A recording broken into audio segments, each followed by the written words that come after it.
Well, hello, and welcome to episode 17 of the Bomb City Podcast. My name is Nick. If you're a first-time listener, thank you so much for joining us, and if you're a returning listener, thank you so much for coming back. This episode is pretty special. My friend Billy Parker and I had this great opportunity to interview Roger Miret, singer of Agnostic Front, a New York hardcore legend in his own right. Roger's also a founding member of the Rumblers Car Club, and he recently finished an amazing 54 Chevy. He also has an autobiography coming out this summer called Miret, which I can't wait to read. It chronicles an amazing life well lived. I actually got to go out to Arizona and record this in Roger's house. So before we sat down and recorded the interview, he gave us a tour, showed us the amazing place that he has, some of the awesome stuff that he's done to it, and we also went through some of his record collection, which is astonishing, to say the least. We started listening to records, and that's where the interview starts. We were listening to a pretty rare 7-inch, an early San Francisco band called the Fuck Ups, which just seemed like the perfect way to start this, as it was pretty representative of what the whole day was like. So thank you so much to Roger and his family for giving us the time, and thanks, Billy, for making this whole thing happen. So here it is, episode 17 of the Bomb City Podcast, Roger Miret. Thank you so much for listening. This is the Fuck Ups. Wow, I love this song.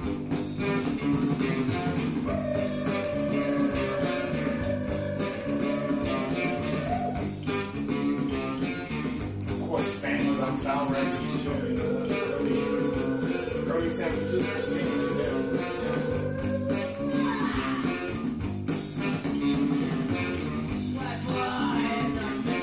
Fang was a really amazing band. It's really too bad. Oh, Fang was so good. It's so drugs, I guess. Yeah, let's see what else happened. He's out. He's like back in Anthony. Yeah, he's out. Now. Sammy's out. It's crazy. You know what I've got that's really weird too? I've got the original Sex Pistols before it was ever released. Oh, was that the Spunk one? No, before that. Before that? It was only 1,000 made. It was supposed to be like a pre-made.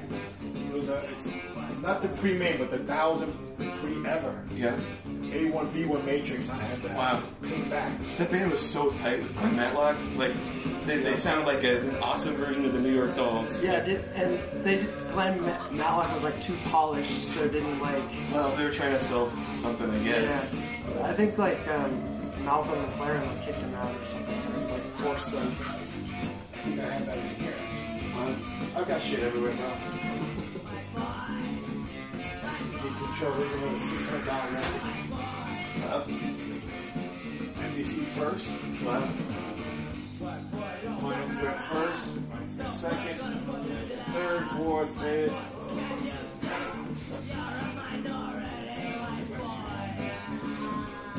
This is the Great Black Bag first. This is the other one. That's awesome.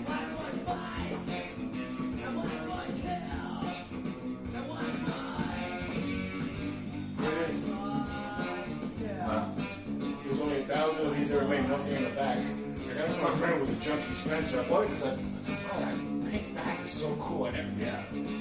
For $5 off. Wow. A1B1 Matrix. The very first out of the thing. Before there was even any of these songs, Clip Nightlight credits. That's crazy. Very rare. These are all the very first Clash ones. Actual UK Clash. Yeah.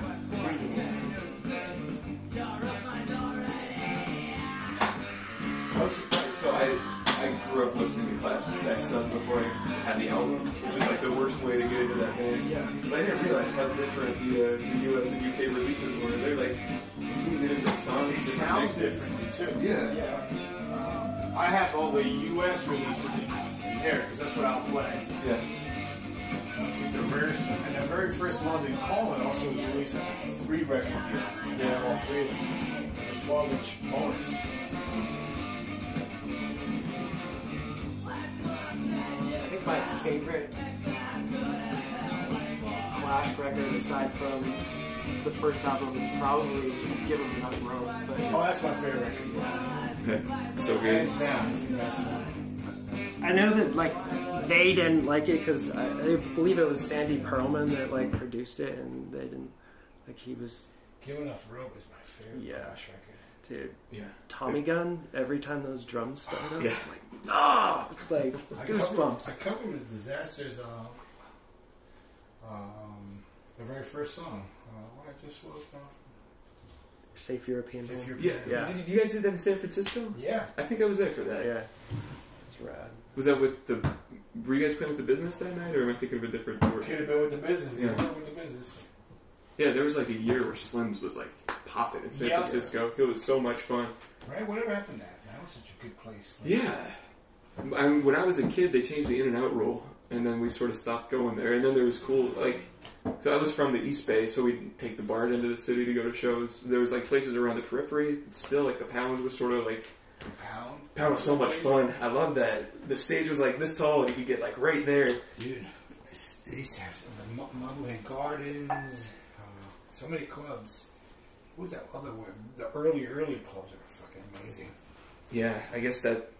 You talk to people that lived in San Francisco in the 80s, and it's just a completely different planet. Like, I just like New York City. I imagine, yeah. Only smaller.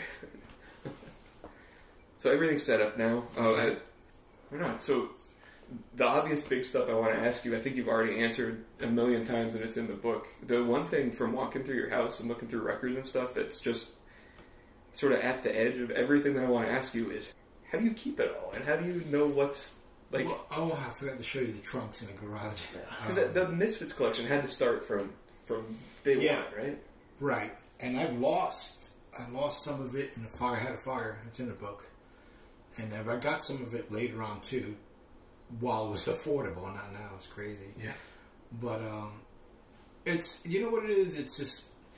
I had stuff, and stuff came back to me. It was the craziest thing. Like, just recently, like, I saw... Amy, who's the singer of Nausea, which we have Nadia with, and she's like, "Oh, I got a bunch of your stuff in storage." I was like, "Okay," and she had test pressings of my second pressing Out of Blood, all these other, all my stuff, all records that she had, and it was that way with. I had another girlfriend that told me the same thing, you kept it, So I was like, "Okay, thank you," and then my. I had stuff at Vinny's house, at Kabula's house. I had Dave Jones, our first drummer. He actually, I didn't even know he had the actual insert for United Blood this whole time. Uh-huh. And he goes, "Oh, I got," because I must have gave it to him to hold on to it too. He wasn't even the drummer of United Blood. It was Rabies, So it's just stuff was pretty much in different places, and I had whatever I could travel with. I've had a couple of trunks in. I forgot to show you. And T-shirts and everything, and it was hard moving with a lot of stuff. I would leave some with my sister or my brother or somebody, and then I had all my United Bloods with my brother and Victim of Pain too. And if it wasn't for that, I probably would have lost a lot more stuff throughout the moves. But I kind of got more together towards the end. The very beginning of the '80s was probably the hardest. And then when I went to prison, like that Bad Brains thing where I gave you, I must have had 4 of them. And then I showed you, I must have had 4 of them. I remember trading one for a stupid trade I don't even want to talk about back then, and it was just like they were just coming and going.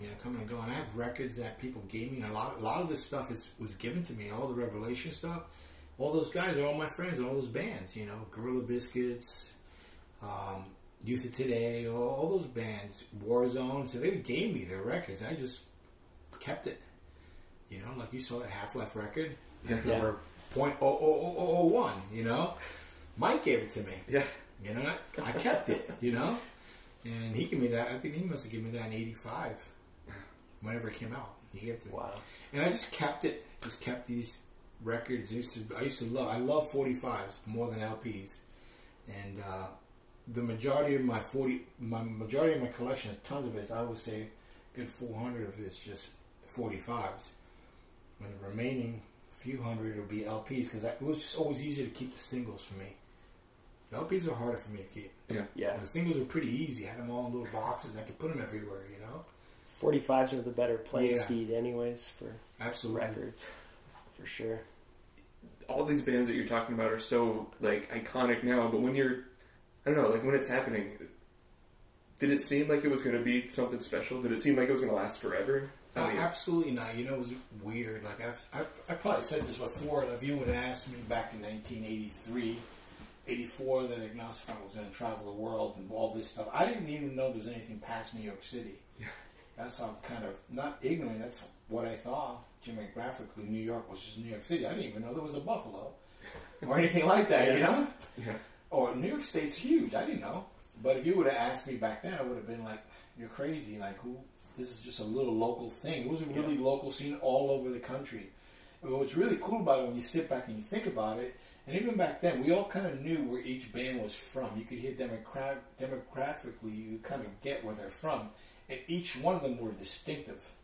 I mean, you knew Black Flag right off the bat. You didn't have to know. You could hear it. You could hear Dead Kennedys. You could hear the Misfits. You could hear the Necros. You could hear Negative Approach. You know, Agnostic Front. Everybody had a distinctive sound, you know.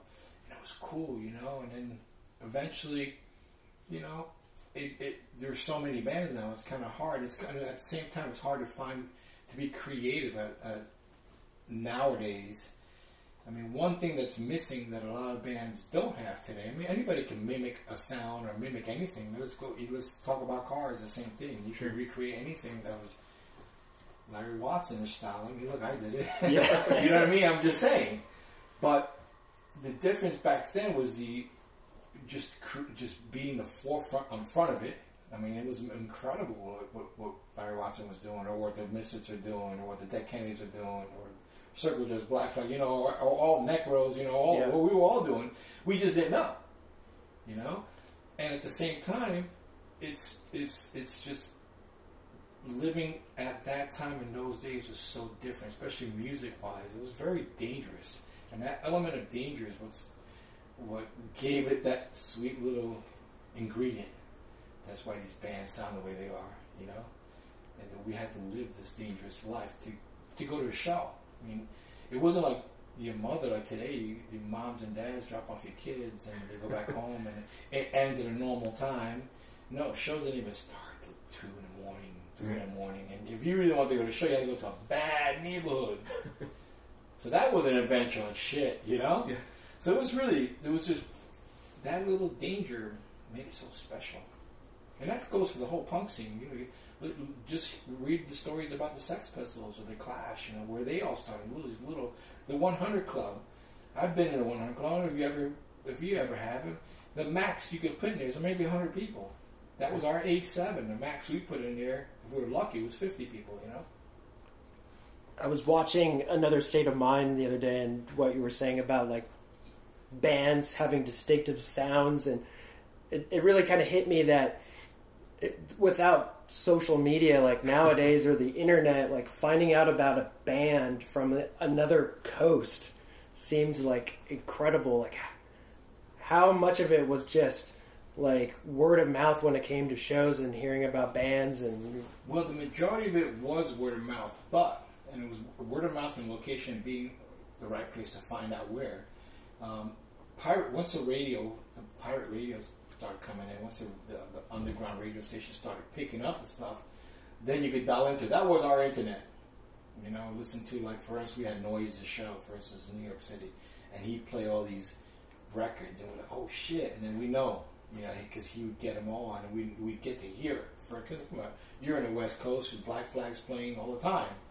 You know, we don't get to see Black Flag till they came around, but we got to hear this stuff. Thank goodness it's pirate radio, you know. And then your local stores. Your local record store was our hard drive, if you might want to put it to a right way. You go to that local record store, and anything new, he'd be like, "Yeah, this just came in. This is new. Listen to this." And then if you like something, our way of networking was looking at the back of the record and see who they thanked, and like, okay, and you look for those records. Like, if they thank these bands, they inspired them, or they're friends, and they must be good too. And that's how we networked. You know, we physically had to network. You know, we had to like be a part of the network. Now today, overnight you can find out what a band sounds like, or a band could be a sensation overnight. Nowadays, yeah, you know, and then you had it works good for you and against you. You know, today, you know what I mean. Back then, music was changing, but by the time something from England came to New York, and that's not even that far. Like, if a record was released in England, if a Discharge released their Y record or whatever, it would take a good 3 to 6 months to come across to New York, and then another 2 months to get to the West Coast. You know, that's how it was. Now today, boom, you'll hear it right now. You know what I mean? And that anticipation was great. That wait, knowing that, you know, you saw a flyer or something, it was coming. You waited. You know. It's crazy to think about, like, as a band nowadays, if you went and flyered town, you would probably get no results at all. You know, that's kind of sad because I love flyers. I didn't get to show you guys my flyer collection, and that was part of everything. Like, I showed you a little bit of our film. You see on the walls, we stuck flyers up everywhere, lyrics, and stuff like that. Our room was our cave of what we love. Now, you know, like, sometimes even when I put out a record, I'm like, am I wasting my time? Like, really, I work so hard to think of the great cover, the great insert, the lyrics. It's almost like you might as well put it in a paper bag because nobody gives a shit. You know what I mean? Everybody just download and that's it. But you don't understand all the work that all these bands put into doing this. It's like everything, you know. Even with the flyers, making a cool flyer. It's like, whoa, look at this flyer, passing it, and then you get home, you put it up, or you. In my case, I had both. I saved it, you know. I heard a rumor in the early days of Agnostic Front, and I think the statute of limitations is up. I heard you guys came up with a symbol for the logo, and one morning it was just all over New York City. Does that sound familiar at all? The Agnostic Front logo? Yeah, Mike was telling me, he said one day in New York, someone came up with some stencil, and it was on the sidewalk. Stencil Invader, that's the one that's in the back of United Blood. His name was Stencil Invader. He's a stencil stuff, and he came up with this, it's supposed to be a guy questioning society covering one eye, but the skinhead covering one eye goes to the stencil. It's in the back of the United Blood, and that was and that it's in the movie too. And then next thing you know, it's just invaded. He was the stencil invader, so he put it around everywhere, and he gave us, and we would put it around everywhere, just spread everywhere. That was just the logo. Nobody knew what. And then we put Agnostic Front, another stencil under it or whatever. And that's how things were, man. You would go across the street, wherever you look down, you'll see like different bands had stencils of their stuff everywhere. It was really cool, you know? That's awesome. I'm glad. I feel like I caught the last little bit of that. Like, when I was a kid, you could still walk down Berkeley and still like see flyers for Gilman. Like, all right, I'm going to that. And in fact, the last podcast that I did, I interviewed Freddie Corbett at Temple Tattoo in Oakland. First time I saw his name was like in an AFI record sleeve, like thanks to so and so, and that's so like all that stuff is still around. It's just the way people focus on. But you know, don't get me wrong. It's just we grew up differently. You know, nowadays everybody's so connected via the internet and stuff, and maybe these things don't mean nothing to them as much as it meant to us. But look, if it wasn't for that, look at that beautiful poster. Look at that. Yeah. I mean, those flyers. I mean, you can't even. You know, the internet can't give you that. You know, this is hand-printed stuff, you know. Like, we went out of our ways to do stuff. I have hand-printed beautiful disaster posters, you know.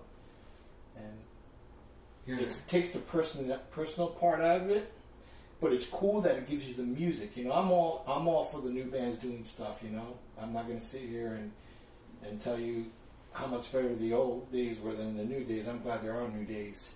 I'm glad I lived my time and I experienced my time when I did, because I feel like a lot of people are missing something that was very special. But you know, that was my party. You know, today people have a different party. It's just not my party anymore. You know, and I sit back here and I put my music on and I reminisce on my past, and I'll pull out pictures, I'll pull out flyers. I'll sit here with people, just random friends of mine, and we just, what was this? Oh, look at that, look at that. Like, I find things I didn't even notice in pictures. Like, holy shit, I found that Stencil Invader thing. Yeah. And I was making United Blood just the other day in a photo. I'm like, holy shit. Look at that. So we're cutting out the covers, you know? Like, it was a time and a place. And it was my time and my place. And everybody else will have their time and their place. And that's the beauty of hardcore. It's going to always, and punk, it's always going to be here. Car question? I hate cars. Yeah, I definitely wanted to hear how you got into cars. It seems like living in New York City, that's a pretty tough thing to do to begin with. You know, that's a good question, because first of all, we owned a family car gas station when we grew up, you know. My stepfather did. He bought it was Bulldog gas in New Jersey. I used to pump gas. He used to doing it back then. in the mid-'70s, it was a crisis with gas. I remember I used to pump gas and take the gas cap off and tell somebody, lie to them. I was a kid, they probably just did it anyway. So, oh, you don't have a gas cap. I'm like, oh, where's my cap? I'm like, well, I have a gas cap. Fit yours for $1. And they probably knew I was ripping them off. They'll give the kid $1, will you? Because it's still, until today, in Jersey and I think in Oregon, the other places that you can't pump your own gas. They pump it for you. So I was just trying to make my money. I was hustling people for their own gas caps, So back then, and and I was always around cars. In fact, when I joined Agnostic Front, it was funny. We used to do shows, and I had this 1970 Challenger, fucking done up. It was sick. Big old fucking 50s in the back. We used to go through the Holland Tunnel and take both lanes. It was so big. and I couldn't really have many people in the back. We'd just put the guitars and stuff because it would bottom out. And I kept it forever, and I parked across the street from where Vinny's house was. And then one day I just got tired. It's gentrification started coming, and I couldn't park it anywhere. I used to park in a lot, and they closed a lot. And it was a great lot. It was where the hookers were getting blowjobs. You could put everything there. It was just like old New York, But then all of a sudden, that's kind of like, man, this is going to be a pain in the ass. So one day the car didn't start. Called my stepdad, and he said, I'll come pick it up. He flew away from Florida, picked it up, and took it home. Didn't see it again until Florida. But I was always into cars, And mostly later on, I got into more of the bikes because it was, like you said, it's tough to have cars in New York City. To be straight up, that's the truth. So bikes are easier. Kept them in the squats and the side parkings and stuff. So, but one day, I think it was 1996, me and Squirm, and I was working at Harley Davidson, White Plains Harley Davidson. He just came up to work with me there, and we started talking about doing a car club. Like, wow, it's just we had the bikes, and let's do a car club. Let's do something different, bike and cars. And we just decided to do a car, and that's how it came about. And he was always into cars too. In fact, I bought his 50 Ford, which is the one you saw a picture of, from him. And one thing went after another. We got a couple friends in LA, had a couple friends in Florida. We started this thing. And throughout the years, we just celebrated our 20th anniversary last year. And throughout the years, people have come and gone. There's been good people in the club, really. It's just, to different directions and stuff. But I think it's in a good position now, smaller, more quality than more quantity. When you start anything, it's just a bunch of friends, and eventually we got it down. We tweaked it. Yeah. Especially Arizona. I love all the brothers here in Arizona. Really good chapter, really good tight, really good friends, and we get along with everybody. We really do. We get along with you guys, We're easy people to approach, talk to, whatever. You guys have chapters all over the world now, right? We do. We mainly in America. We just have Los Angeles. We have here Phoenix. We have Albuquerque, New York, and Cleveland. I mean, there's a Nomad chapters that we used to. We used to have Florida. That's no more. And there's Berkeley area, California, no more. But we have a couple guys. But in Europe, it's a little bit stronger. There's a little bit more thriving there, I think. We were kind of talking about that. We've been noticing a lot of not just the Rumblers, but other car clubs and other car scenes in Europe seem incredibly strong. They're really thriving over there, and they get along so well over there. If you see all the shows, they see all lifters, rumblers, whatever, choppers, singers, whatever, but not these choppers and singers. Sure. Just different takes of different clubs and stuff. They're everywhere. And they're good people out there, especially in Europe, man. The European Rumblers are... There's more chapters there. There's 2 in Italy, I think. There's one in Luxembourg. There's 2 or 3 in Germany. There's a Nomad chapter. I don't even know. But I don't run this. I haven't been running the club in years. I let the guys in New York run it. So I'm just a member, like here, Club for Men.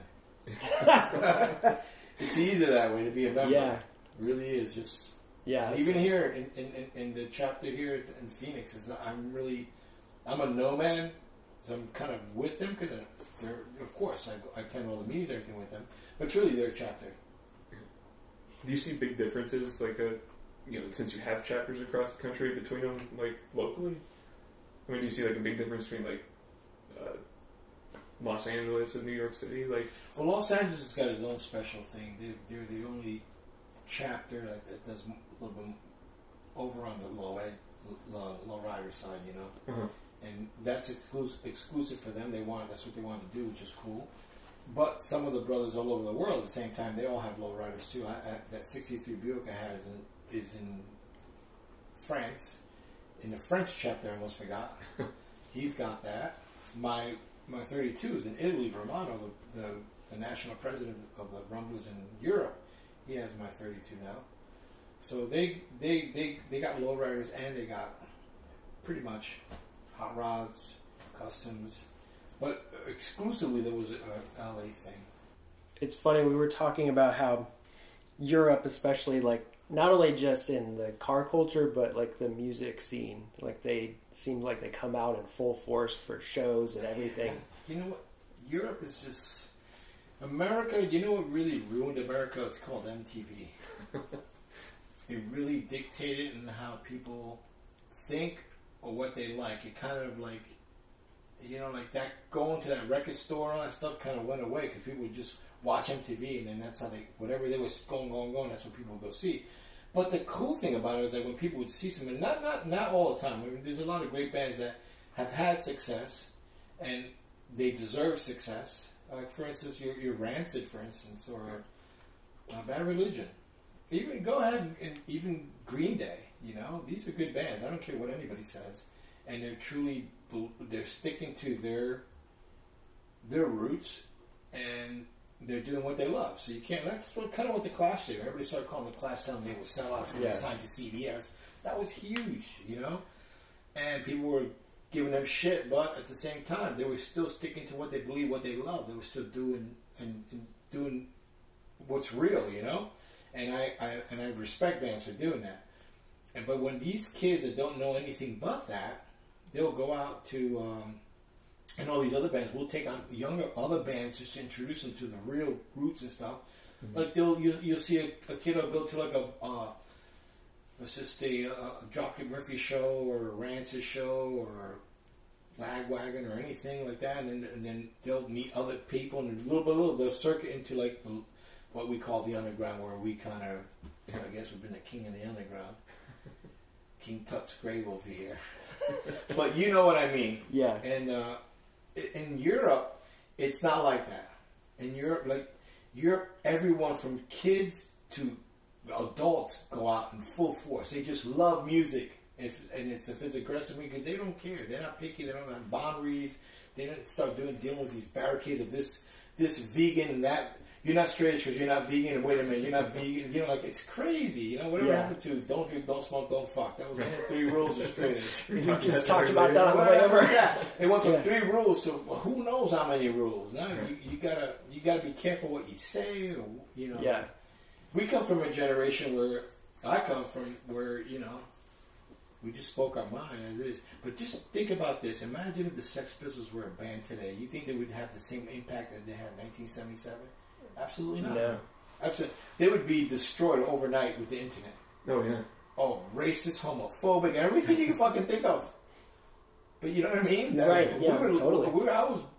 I love the Sex Pistols. I mean, there's a lot. And even some of the bands, Adolescents, for instance, with some of their songs, or some of the stuff's tougher than to play in Europe, you know? It was just punk. Yeah. You know, but now it's become this politically correct world. But what's beautiful about it is I was a punk rocker when politically incorrect was correct. Right. And that's what I like. I like the politically incorrect that was correct than the politically correct, which is too much, you know. In Europe, it's wild. It's great. People love music, and they come out in full force for music. They don't really care about anything else, or any subdivision, or anything else. Have you guys gotten a lot of chances to play in Latin America? Yeah, Latin America is phenomenal. What I love about Latin America is it's a third world country, so it kind of feels like old New York. It feels like all the old Berkeley, old LA, you know, and these people could actually relate to what we're saying, what we're doing a lot more, because they're living it in a sense, you know. Like if you read my lyrics on Victim in Pain, And you go to New York City right now, you're like, what the hell is this guy talking about? This is nice. Yeah. You can't relate to it. But Right. relate to victim of pain, you can actually relate to today if you go to, like, South America, you know, and stuff like that. It's just weird, you know? We were talking earlier, too, like, you know, what kind of brought you to Arizona? I mean, of all places. Well, I've always loved Arizona. I've traveled the world, traveled the country, and Arizona was always a place I really liked. I didn't know the summer was going to be that bad. But I always really liked it. But I hate the winter. Yeah. I can't stand the cold winter, so I prefer it, you know? It's no different in the cold winter. I tell people, look, in the wintertime, you put your cars away in New York, whatever, done, right? But you go from your hot apartment to your warm car, hopefully, if you got warmer time, to the warm store, back to the warm car, back to your warm apartment. Here's the same thing, it's opposite. We go from our cold home to our cold air-conditioned car, to our air-conditioned malls, back through the heat. You know, it's a reverse. Yeah. But there's no shoveling the shit to deal with shit, you know? There's none of that shit to deal No with. salt, yeah. Right, and if I want to go see snow, I'll just drive an hour and a half north, and there's more snow at the Grand Canyon than anywhere else. Right. I got sleds over there. There were kids down there, 2 or 3 down the hill. Come back, let's go home. And it's perfect, you know? But we came here because my wife didn't finish her studies here at ASU years ago. And she's like, something, you know, she wanted to complete. So we're like, okay, let's go there for a year. That's all she had left, her senior year, and finish. As soon as we get here, within a month of us being here, she was pregnant. So we had our first kid. And then we had our second kid. We're like, well, where are we going to go? We can't go back to New York. I had a 4th floor walk up, rent control building. It's impossible. Up and down, you know, carriages and everything. There's no elevator, you know? Yeah. And living secluded in a small little area, like, it's affordable. And it's okay, you know? And we happened to come here when it was a good timing. Well, not really, but it was like the housing market was coming down, all that stuff. So Yeah. we got into something good at a good time. So, for those that don't know about Roger's other hobbies, he has a dope Allied-built Schreiber home, mid-century. How'd you come about finding the house, and were you in the market for something mid-century? We were, specifically, you know, as soon as the timing became right for it, because, you know, these homes, these Schreiber homes, generally the people that want these homes are usually architects, younger families, you know, because it's character. It's got something different, you know. It's not your traditional cookie cutter home, you know. So they're sought after, but because it is what it is, it's usually, you know, a good 10, 15, 20% more than your normal home. And at the time when we first moved there, you could pretty call your price on anything you want, and, you know, it is what it is. But we got here we got into our home when the market crashed, and you couldn't do that anymore. Your guy who was appraising the house didn't care it was a Schreiber home. To them, if your bank's going to give you a loan, it's a home with 3 bedrooms and 2 baths. I don't care who built it. I don't care if it was a Frank Lloyd Wright. It didn't matter at that time. So we were able to get it at your regular market price for your regular homes around here. And we knew this one was for sale. We knew, and it's hard because this wasn't on the market. It wasn't an MLS. I knew where all 17 of these are in the valley. And I would just drive one day with my brother, and I was in a contract with another one. I won on Earl down here. And I was showing my brother where they all were, and I came down here, and still had the 4 sisters. I told him, this was a little bit overpriced. We'll grab the flyer, and he dropped down $50,000. Holy shit, let's call him right away. Next time I called him, and we came in and struck a deal right there and then. And we were getting out of that one because there was problems with that other one. So that's how we came across it. I love mid-century modern everything from. I mean, I love the 50s, 60s. It's what I look at everything that I love about it. Look at my cars, my homes. It's just a really cool time in architect, really cool time in creativity and automobile industry and all that stuff. And everything was starting to really develop, cool, colors and cars and, you know what I mean? Yeah. You can relate to it. Even bikes, everything, like, especially that very beginning of the 60s. This one was built in 63. I think anywhere from like 59 to 64 were the tremendous years for the automobile industry. Everything was changing. Like, look at all the car shows from 1960, 61, 62. Like, it was bam, Yeah. Look at the same for the homes. I had the thing from the neighborhood. This was the top.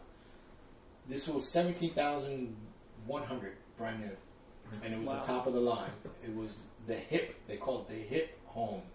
And it's an Allied got Charles Schreiber to do a couple of homes, but this is the top of the line in the Allied.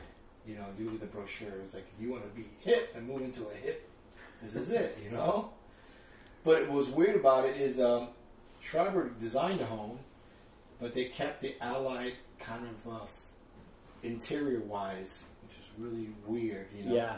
Because Schreiber was a Polynesian architect, whatever. Just came from Polynesian, came over here and designed all these homes, and it was just weird because the outside looks phenomenal, and the inside was still Allied, Yeah. So then the younger generation, people like myself and your Jenny's and local people around here, Jenny, who was my realtor. I don't know if you know the twins. Yeah, Twins and Co. Jenny and Christy. Yes. Yeah, they're phenomenal. They specialize in miniature modern home, and she owns one. Hers is beautiful. It's been sunset and everything. And we just took it to like the more of what it should look like level. It's awesome. Keeping some of its tradition. We kept a lot of its tradition, but at the same time we put some modern things that we felt are a necessity for our family. It's nicely done, for sure. Yeah. You do some like home tours and stuff like that too, right? Yeah, we've done 2 home tours in this one. We did the modernphoenix.net home tour, which you can see that if you go to modernphoenix.net.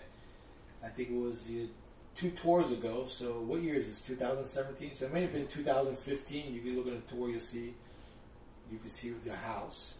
And we also did a special one just for South Scottsdale. Special tour that they did just for the area because they're booming up. They're trying to rebuild this area. Apparently, this area used to be really thriving with a bunch of stuff when it was first out here. Yeah, they're trying to redo that corridor too. Try to rebuild that area. Yeah, which is good. And yeah, it is hot here. I sometimes the beauty about it, though, guys, is I did come here. Everybody's like, "Oh, why did you come here?" Whatever. But most of my summers I spend away traveling, so I get to leave it. My wife gets to sit in it the whole time, But I do like it here a lot. I wish I could think of another place I'd like to go. Like I like Florida, but it's too humid. Yeah. Texas, same thing. Austin, too humid.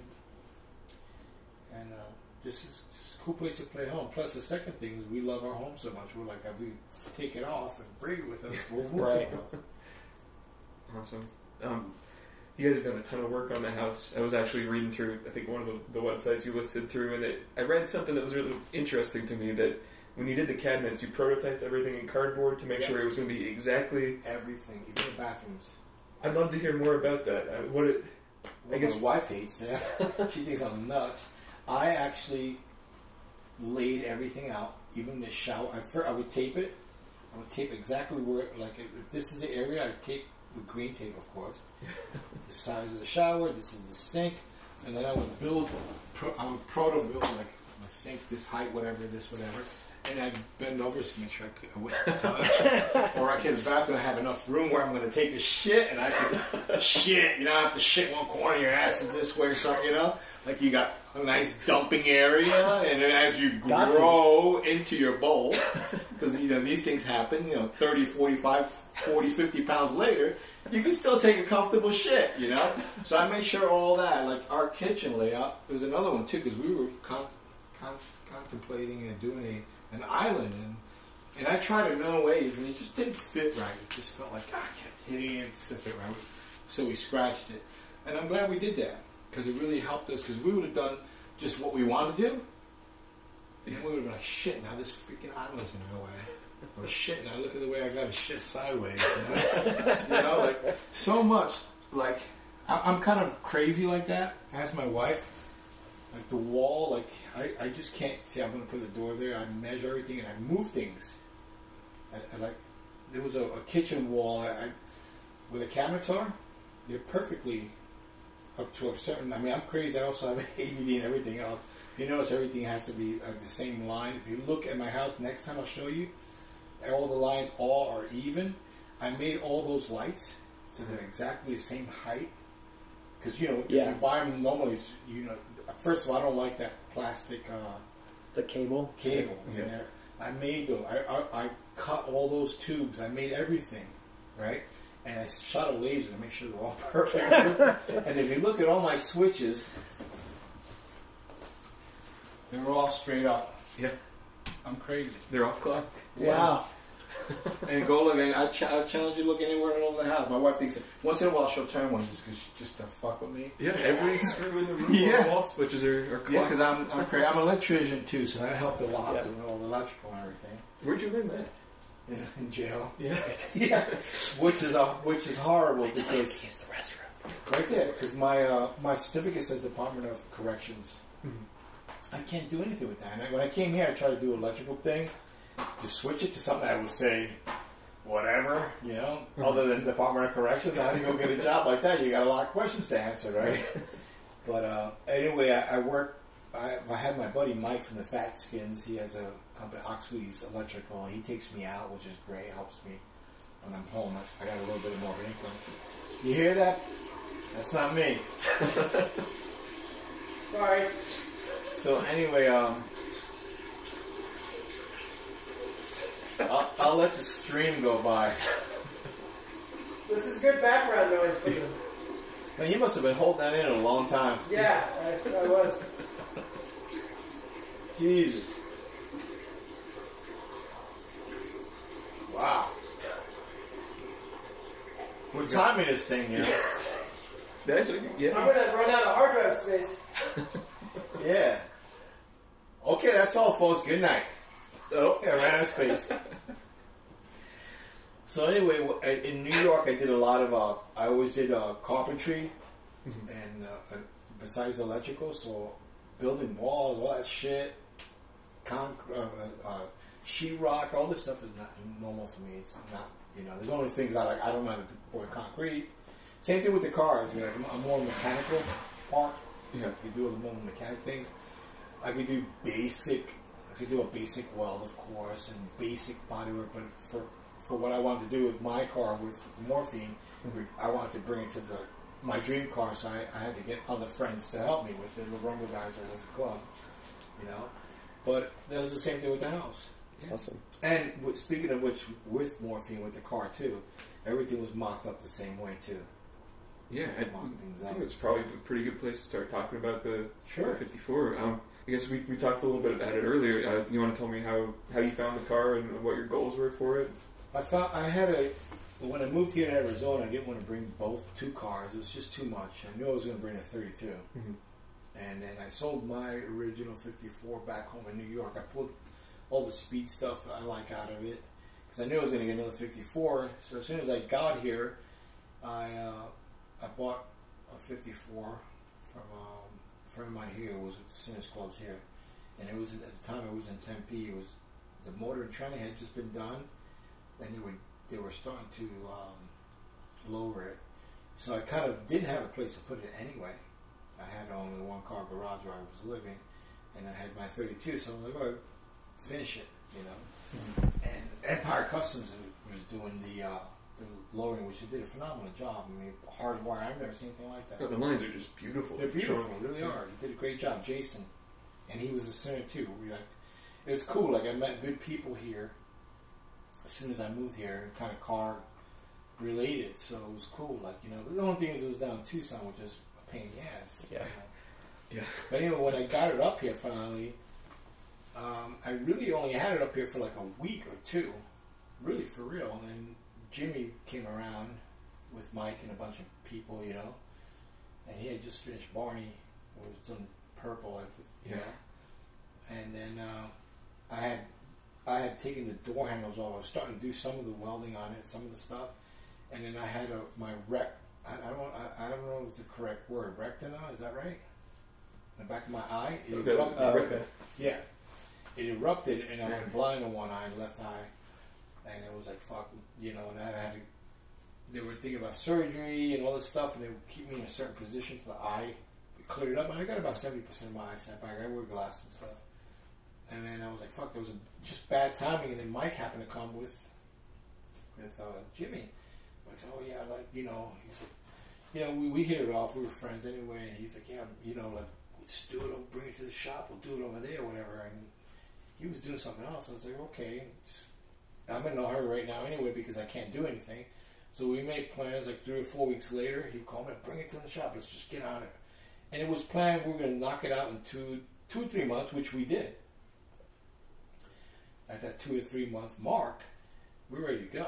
You know, everything kind of like just a basic backyard, schoolyard type of high school build. Yeah, high school build. You know? And then my wife showed me this movie. I forgot what it was called. She still has it.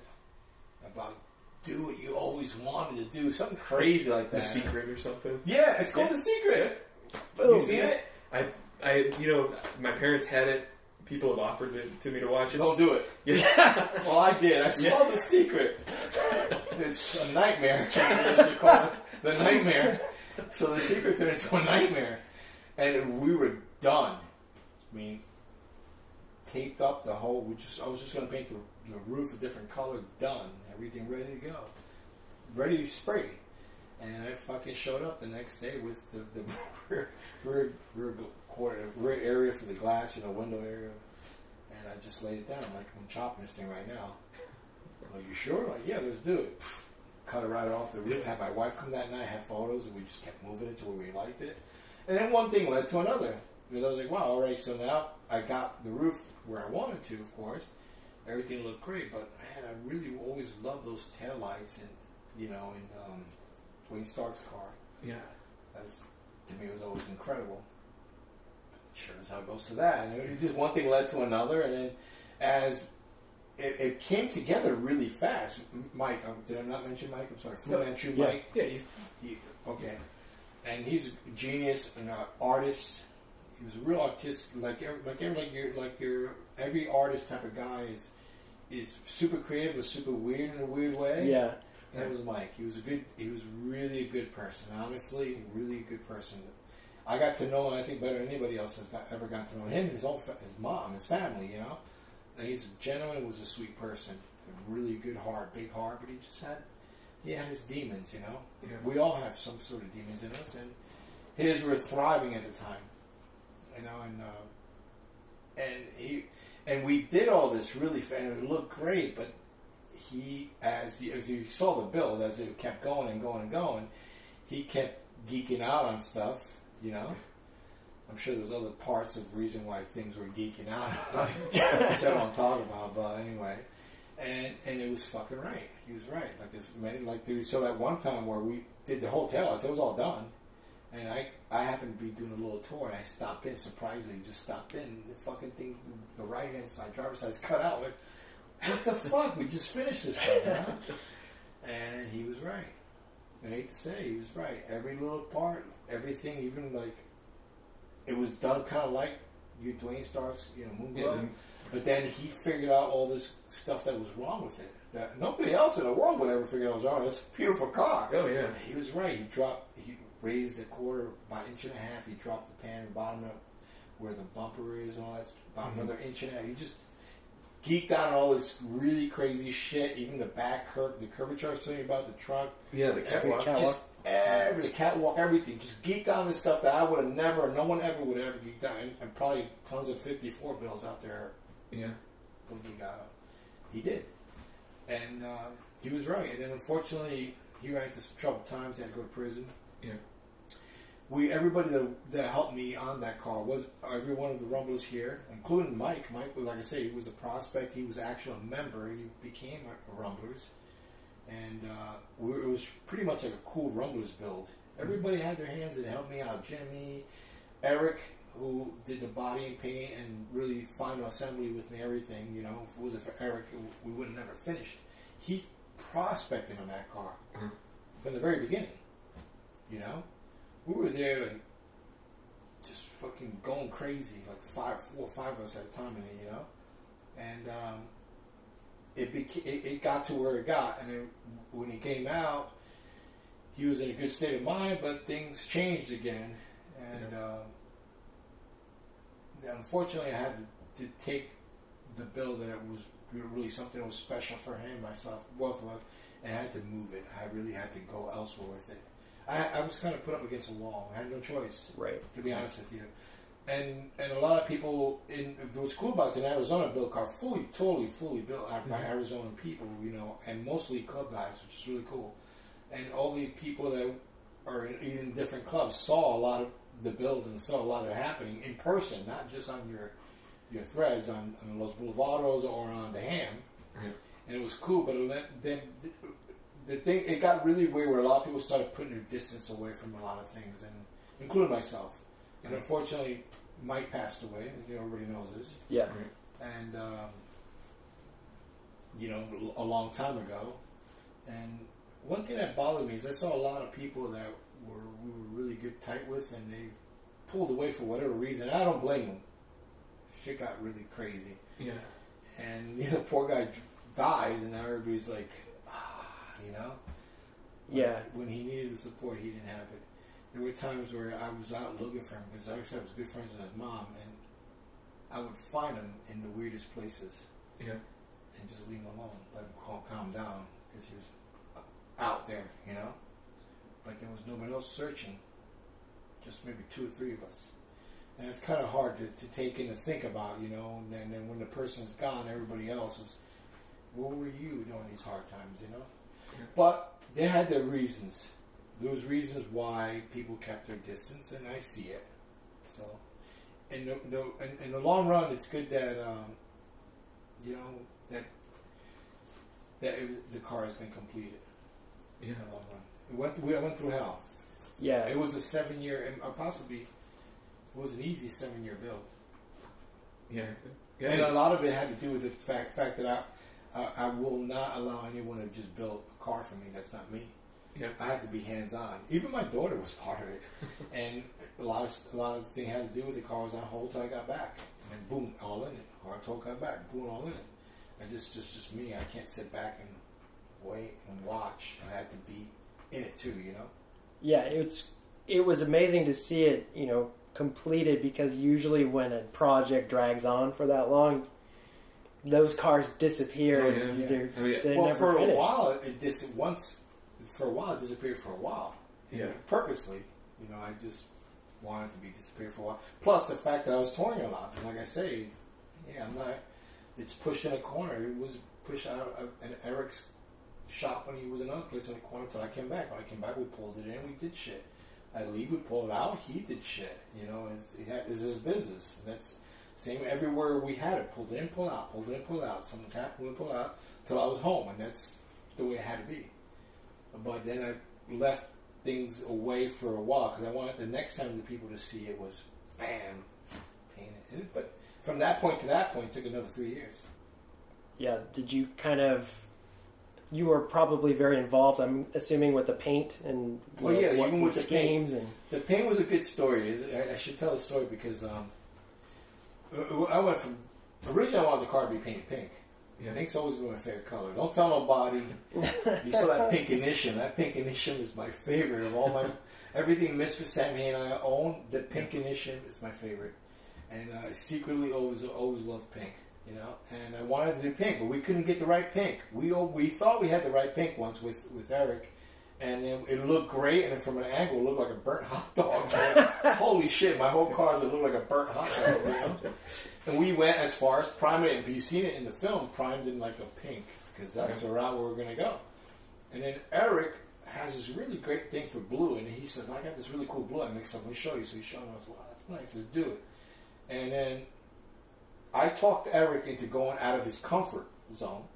Eric is an amazing painter.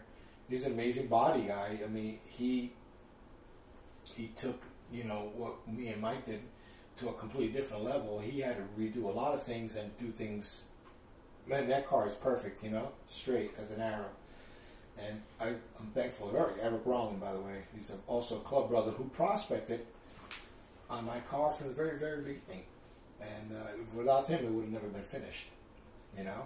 It's been a journey with him the whole ride, too. You know, he's seen it from the very beginning till the very end. And he wanted to paint his blue, and I threw him out of his comfort zone. I said, no, I want to do something wild. You know, it's got to be like very Watson-ish. That's what I love and stuff, very wild. And he's like, you sure? I'm like, yeah. So then we laid the blue, and we taped it all up. I'm like, yeah, that's cool. That's what I want to do. And I really dug it. And we laid the blue in it. I loved it in blue. I was like, then he was getting ready to do like the silver and keep going. I was like, no. I kind of liked it all blue, you know. He goes, no. He goes, fuck you, man. You told me to get out of my comfort zone. I'm getting out of my comfort zone. I'm like, oh no, but I really like, fuck you. And he just shut the fuck up. We're doing it. And I was there with him for took 2 weeks to paint it into just the two tones. I mean the suede. Not the suede. Doing the panels, the fades and everything, and. For 2 weeks, we'd be there and tweaking and doing this, tweaking, and we finally finished it. And we took, it takes a while to take tape off. Yeah, it takes a long time. Yeah. Paint job like that, it's not going to happen overnight. And we loaded it. We're looking at it. Wow, it looks great. But then we knew there was something missing. I've always loved seaweed flames. And my biggest joke throughout the whole build, from the very beginning, was I should have just flamed it. Should have just flamed it. Like, 7 years later, fuck, I should have just flamed this fucking thing, you know? Like, you get frustrated. And 7 years is a frustration. Yeah. And I finally flamed it.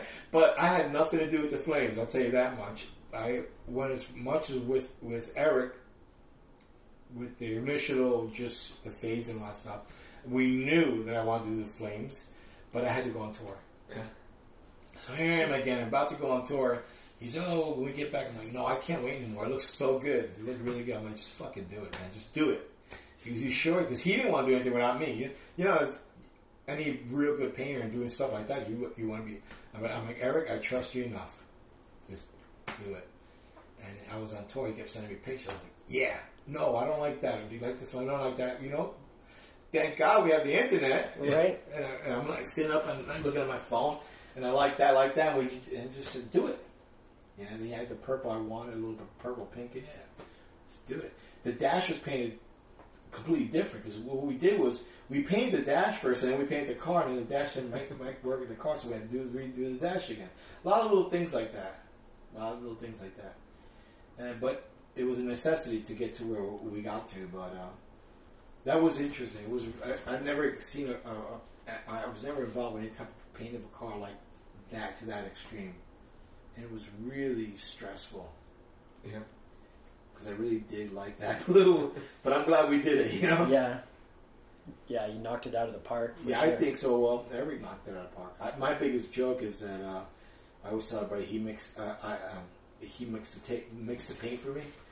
But in reality, I was the one who was mixing the paint. He shot it. You know, I didn't want to go near it. I was terrified. Yeah. When it comes to finished body, finished paint, no. Especially in my own car, like, no way, I went this far. I'll do something, like, I had no problem priming it. Yeah. Did that a fucking million times. With that squeegee's primer a million times. Trust me, there's been about 15 quarts of squeegee primer on this thing. Back sanding it out, whatever, and all primer, no problem. But when it came to that, no, Eric. Yeah. I'm here with you, here's the holes, whatever, you know. But this is your magic, man. And I think the interior deserves, you know. You mentioned that. I'm trying to remember the guy who did my interior. I'm trying to remember his fucking name. Brian. Okay, thank you. No problem. I actually, before I even knew, like, you were going to have your car done with him, or before he even started on it, I was actually emailing him about eventually doing mine, but he's so booked right now. Brian? It's like a year out, yeah. Let me tell you something. Brian is another one of these guys that, a great guy. He came around and watched the build unfold, peeking here and there, but he wanted to physically come look at the car. And every time he came, he was like, "Wow!" He's blown away. And we went back and forth a bunch of times at kind of what my direction, what I see, what his direction. And obviously, I was going off a lot of little books. I'm a total little books freak. I have every error, every year, blah blah blah, whatever. And I was very comfortable that he got it. He understood where the car was going, and he wanted to see what would happen after the paint. And when we finished painting it, he's like, okay, this is what I'm seeing.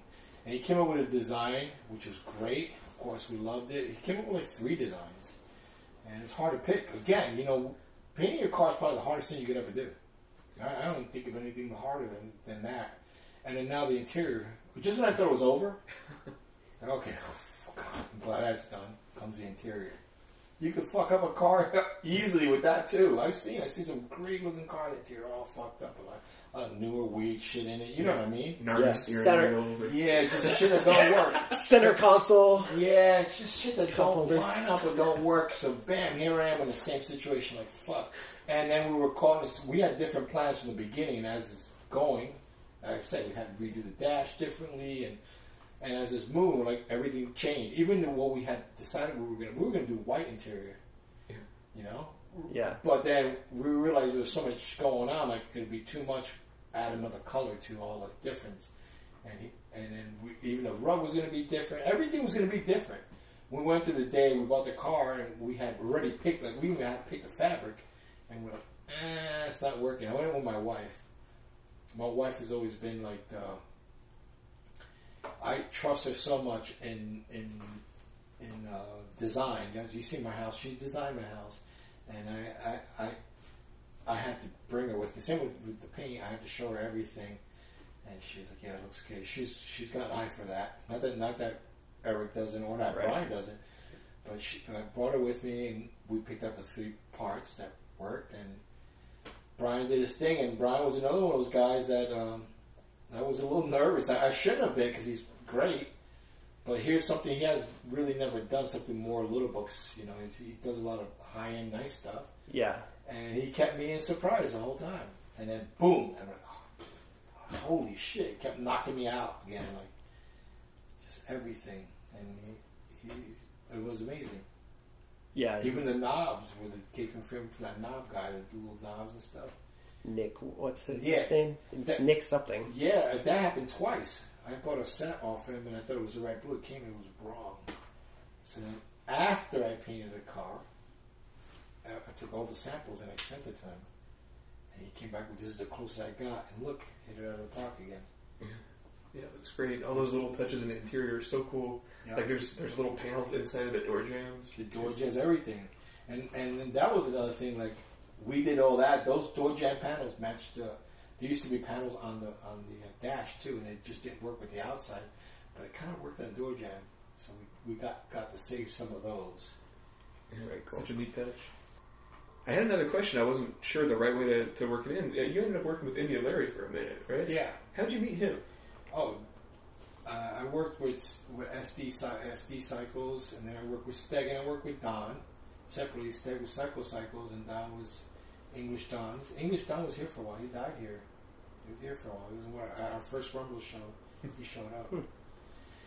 And, of course, Indian Larry was part of all that stuff too. He ended up working with all the same guys too. We all we were just a little small group of chopper guys, and we fucking, that's what we did. We didn't know, and again, we were doing all these chopper things before people were doing chopper things. Were those guys aware of like?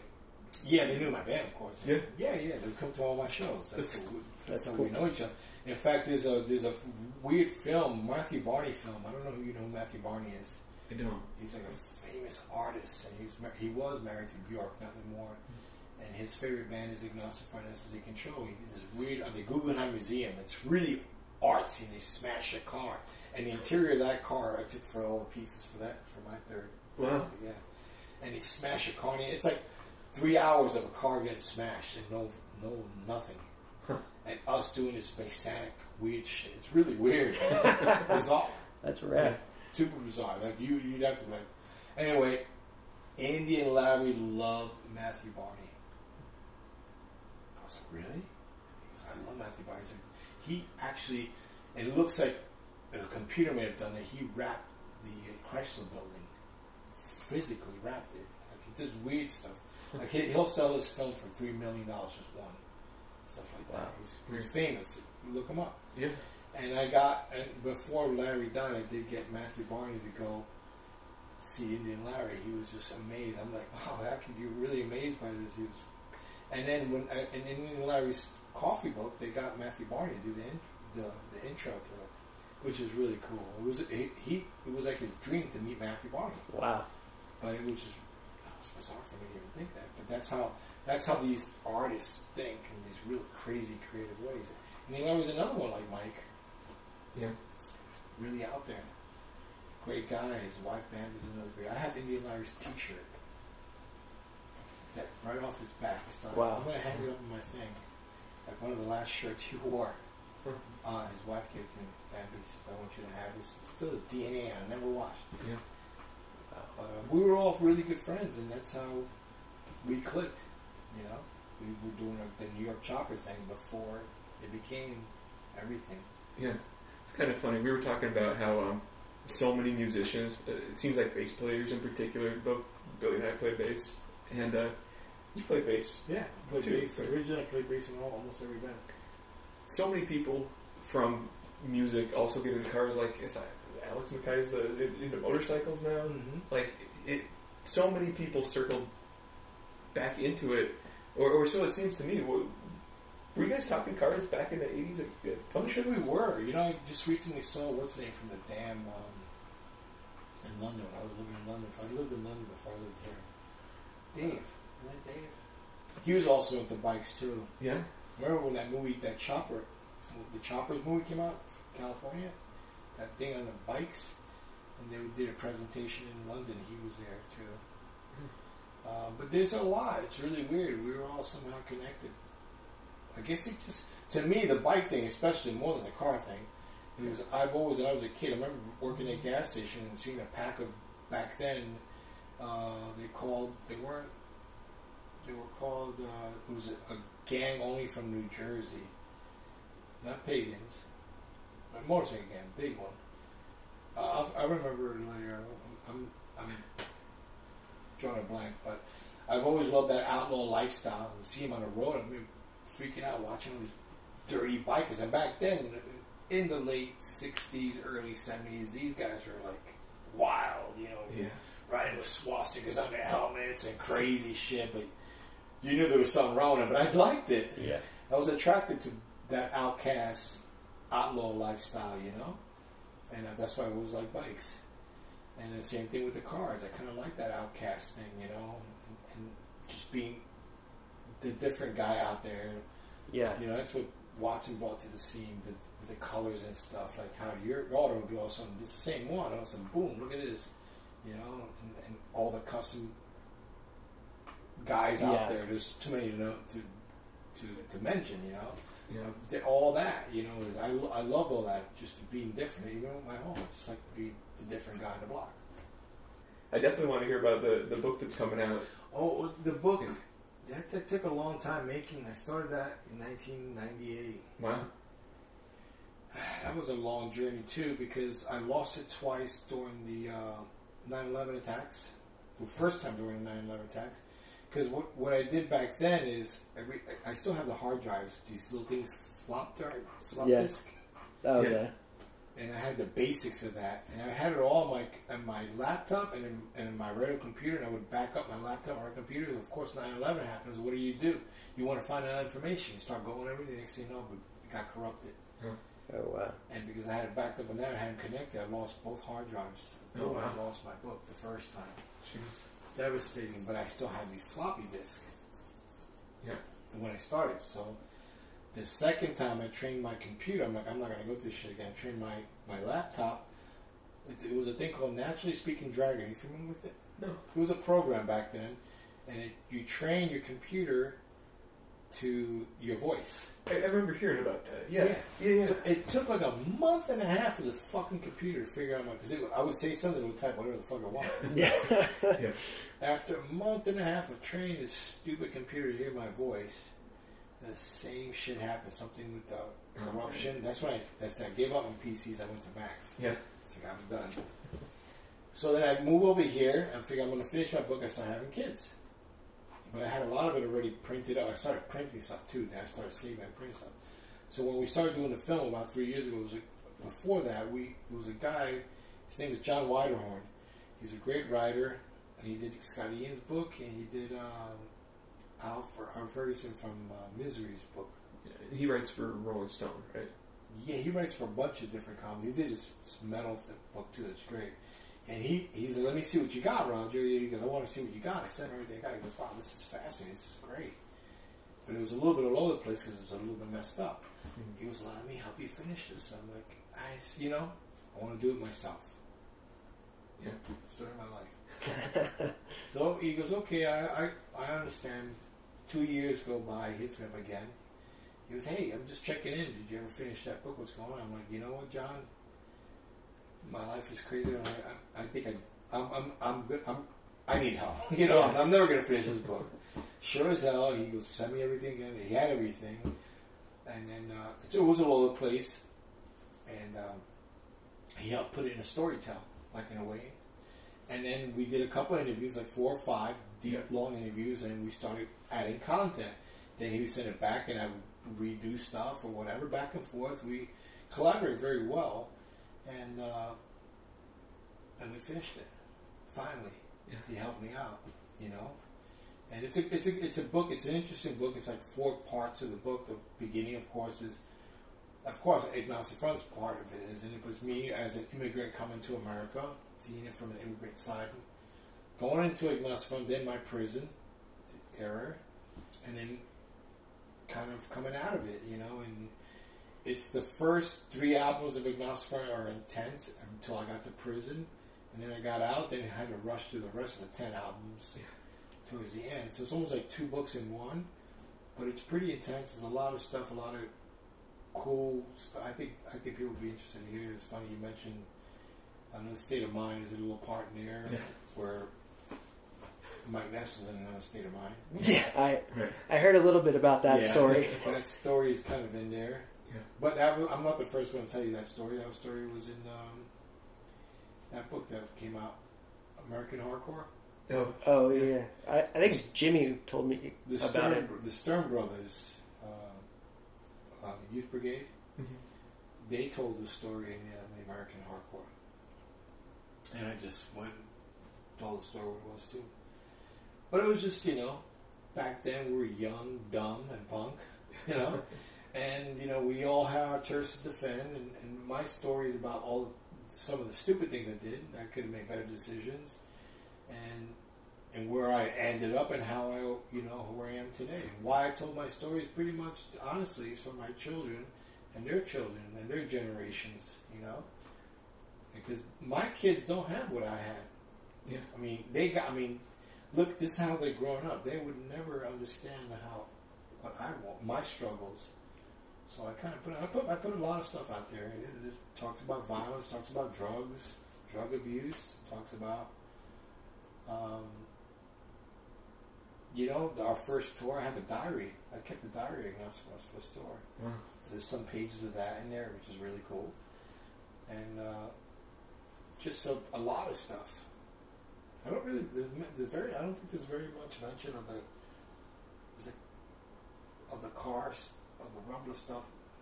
It's really weird. I can't remember now because altogether was ended up being like 340 pages, but they cut out 21 pages of stories and stuff. So I don't know. And I've read it so many fucking times. I went to 2 editors that I think I speed read it now. Yeah. So I don't even know if there's any Rumbler stuff in there now that I think about it. It's really crazy. I don't know what they took out, but they focused it even more. The 2 editors that I went through on keeping it tight to really good straight up storytelling. And Lars Fredrickson got to read it, and he said, "I'm on page 279 because I can't put this thing down. This is great." And he helped me start it. If it wasn't for Lars Fredrickson, I would have never started writing my book in 1998 or 1999 when we were doing a record together at Miret. He was a producer. He's the one that got all those floppy disks going for me. Was you're going to sit down right now, you're going to start talking. We're going to help you start writing a book. Right. Is he out here quite frequently with his I know he has a band. Yeah, he comes out here and there. That's cool. So if it wasn't for him, I would have never wrote the book, and it was great to hear that he's like, I can't put this thing down. It's amazing. That's awesome. Yeah, I can't wait to check it out. It's so cool. There's so many awesome Like I was reading Harley Flanagan's book on the way here. Keith Morris's book is out. I think it's great there's a lot of these books out because you know what? These are other people's lives, obviously, and you get to realize, you get to kind of an insight on what life was like in certain times. And that Harley's book is great, John's book is great, Keith's book is great, Dave from MDC's book is great. Everybody's got their own story. You know what's really interesting, and I didn't figure this out so much on my book. It's like even because I went back and I had to double check stuff with Amy. Mm-hmm. And her first thing she told me, this is recent towards the end, I wanted to make sure she was okay, was like, it's funny, we remember things differently. Yeah. I was like, that's true. Even when I first met her, I remember differently than she remembers when I first met me. It's weird. So if really my book, or anybody else is writing a book, is their perspective on how they remember things. It could be completely different. You could have been standing right next to me, and you remember something completely different. And I never thought about that. Yeah, it's really fascinating. Like, my memories are my memories, but even though we did these things together, like, your memories are a little different. Or you want to remember what you want to remember. I want to remember. It's really weird. Yeah, it's crazy to go back and try to fact check yourself too. Like, yeah, sometimes even with these, I'll just go back and check a date or something. And sometimes every once in a while, where the hell does that memory come from? And it's inevitable. Like, I can remember so much, and what I remember, someone else can remember something different, and of course it's a challenge, of course. And even dates and stuff are really weird sometimes to remember. Oh shit, yeah. Sometimes I don't remember how old I was at a certain time. Then I go back, oh shit, yeah, I was this old, and But it is what it is, It's my memory, my recognition of my life, of those events, and it may not be others, but that's fine with me. I did have one thing that was just sort of curious to ask. Yeah, I know you moved from Cuba when you were real young, like 4 years old, right? But the music Cuba is like was everywhere in New York. Salsa came right from Cuba. Do you listen to much Cuban music? Yeah, I don't anymore. Yeah, wish I did. It's funny because, and it's in my book. I went from like straight up Cuban music, salsa, Latin music, to what accompanied that, Motown, salsa, Motown, and disco. Yeah, that was the way it ran. Then I got into punk rock. Right. I never knew rock and roll. I heard of some bands, of course. My cousin played like a couple things, but like AC/DC or something like that. But I didn't really get into them until after punk rock. Like, I went to go see the Who, the Clash, and one guy, David Johansen. He was on solo, and I walked out after the Clash. So I was that ignorant punk kid. Yeah, I never saw the Who. Wow. I really didn't know the Who till after I started getting to it later on. It's really weird. Now I regret it. I'm like, fuck, the Who's great. Why did I leave? Because I never knew that. Yeah. Normally people come from rock. They Black Sabbath. I'm not a Sabbath. Transition. I don't really know Sabbath. Yeah. And they get into that, And I come from like fucking Latin, Motown into punk rock. It's really weird, but that was the way I came across it, But I grew up with all that. Yeah. I remember one other question I had. So what's like your ideal album or like playlist while you're cruising your car? Man, I play the same shit all the time. If you ask my wife, she'll probably tell you. I do love Thin Lizzy, and I learned to love him later on. It's one of my favorite bands. Yes! And the same, it's hard to say, and also I appreciate it later on too, is Bruce Springsteen. Like, I remember when London Calling came out, I hated it. Yeah. Me and a bunch of, probably every other punk rocker back then hated it. I didn't appreciate it. I still don't own it. I did. I thought, the first Green album was great, and Give 'Em Enough Rope is phenomenal, my favorite. And also, when it comes out, I'm like, what is this? And I deeply hated it for her, but I appreciate it later on. I get it now, And my playlist, and anybody will tell you, better been on tours, I fucking listen to Misfits all the fucking time. Yeah. Because there's only so many of their songs you can listen to. There's different variations. I don't know why, but they all sound a little different. Like She, like 4 variations of She and stuff like that. Mm-hmm. I listen to that all the time. Thin Lizzy and The Cure. I love The Cure. I secretly love The Cure. and I like a lot of female vocal stuff. A lot. I listen to Blondie. I listen to Joan Jett, Black Hearts. I love all the early new wave girl singing stuff, like what's from California. It's really funny because I get my daughter to like it too, which is really cool. Yeah. And of course all New York punk and stuff. I love Reagan Youth. Yeah. Not as much as I do like on rotation all the time. Probably be the Misfits or Thin Lizzy. Yeah. Weird. Loved Jailbreak. Yeah. Such a great album. Oh man, Cowboy Song. Oh, that's like my favorite song. My Yeah. favorite all-time song. Just those lead. That Yeah. lead is just like it's like the best lead ever. I think. Yeah, I've been known to sing it drunk karaoke a couple times, but I air guitar the fuck out of it. Man. I challenge you to an air guitar. dude, we're on. Awesome. Well, I think that's probably a good place to end it. Man, thank you so much for your time. This was a lot of fun. Man. Well, all right, there you have it. Thank you so much for listening. And man, Billy, Roger, thank you guys so much for an amazing day. You know, this is one of those experiences that I'm going to carry with me for the rest of my life. You know, it was a huge deal, and thank you everyone who made it happen. And you guys out there, you listeners who have been so overwhelmingly supportive, who keep coming back, keep downloading, and helping keep the show going, thank you guys for your continued support. It really means a lot to me. If you're interested in the long-form conversation like this, there's another new podcast out there that I hope you guys check out. It's called Wheels of Confusion, and it's hosted by my friend Bob and Aaron. Bob, you might remember from the Matchstick interview a few episodes back. They have this great new show. It's sort of a long-form discussion, more of a panel-style show, and I really dig it. The first episode is out, and you guys should go check it out. All right, so that's all I got. Thank you guys so much for tuning in, and I'll see you next time. Thanks.